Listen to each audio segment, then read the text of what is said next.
Nyo lem pegah mak Abu Bacut Barong surah perjuangan beok dalam pegah kana hantai watai.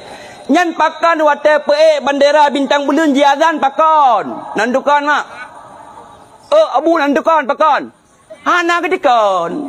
Athai kana ideologi gap yang beka pilih kamu no kamu deh kanya dia. Pakan azan nyan dasar droi ba Rasulullah. Malem murung malem yang wali nanggro yang kagua ba Allah dan lakai beluah kubu. Pargecok dasar azannya. Dasar azan bak Rasulullah. Watai Rasulullah getak lo kota Mekah.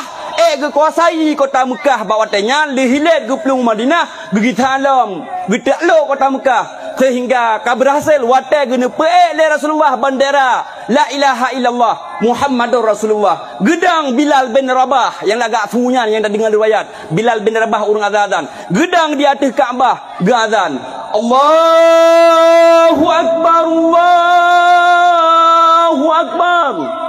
Azan le Bilal bin Rabah di atas Kaabah dikala Rasulullah gepetakluk kota Mekah. Inan dasar azan. Watai gepe bandera karena kita nyonyo seramo Mekah kita nyonyo. Nyo kita nyo tanah mulia. Nyo kita nyo hai Abu tanah endatu tu urung keramat mandum mau. Tanah Aceh nyo ban sigam donya aulia Allah tu. Bune depu ku pegah bacut. Pakan ikan seramo Mekah. Cina kalan bak Google. Cina kalan bak YouTube. Patna payung lagi di Arab. Khusus yang na di Bandar Bandar Aceh. Seramo Mekah ni. Kemah bacu dan orang sejarah. Mungkin yang dah pegang sejarah habis no. Yang boleh pegang salah maulud tu. Part gecok le wali kita nyo. Le Hasan, le Muhammad Hasan. Ayah wali Nanggro. Hasan Didirau. Ayah ke Muhammad Saman. Dan turun menurun kedeh ju. Pak gecok dasar watai kita nyo pe bandera bintang bulan gazan gecok tafaoi bak Rasulullah watai pe bandera la ilaha illallah gedang Bilal bin Rabah di atas Kaabah gazan ino gecok tafaoi mai bintang bulan nyan pura gak depek-depek enak kana makna mandom ku pegah beok nanda baik pengen igok sampai bagdai makna bintang adalah rukun Islam. Rukun Islam limang bo, limang nu bintang. Bintang si limang nu je limang keraki untuk bintang. Nyan makna ji adalah rukun Islam. Maknai pertama mengucap dua kali masyahadah, yang kedua sembahyang surah semalam limang boh wate, yang kelima boh jakut, yang keempat puasa, yang kelima haji. Ya lambang bintang kecok. Man tengku bulan pulambang. Dan udah paoi kecok jamun bah nampak. Bulannya adalah cahaya iman. Yang isenari le bulan purnama, bulan 14 ban Sabah donya tadi. Cahaya iman. Nyo kecok dah paoi bintang bulan. Man warna merah kan pura.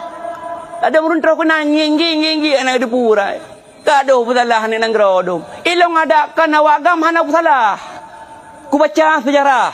Hana mupong ku tanya baru urung lain tu. Yang pegah biok nanda asal sejarah. Mirah pun tanda. Mirahnya pemberani. Gebuh mirah. Alihnya na putih haji. Na hitam. Putih dua krek. Dia pit putih le hitam. Kena garis hitam di krek. Garis hitamnya tanda adalah dua macam. Yang pertama gulab gulita di Aceh. Yang kedua urung Aceh. Katutup pikiran. Yang hana tingkat sepulih. Kiban mufon garis hitamnya berkiwi sejarah bangsa hitam dan tutup pikiran dikarenakan le kita nyo gadah sejarah Aceh mendum dah nak tupu sejarah Aceh makanya kita nyo kata top muka di makna hana pikiran le hana mufon pura tanya man garis putih makna ji rubuh le Hasan de wali nan adalah lambang suci fi sabilillah.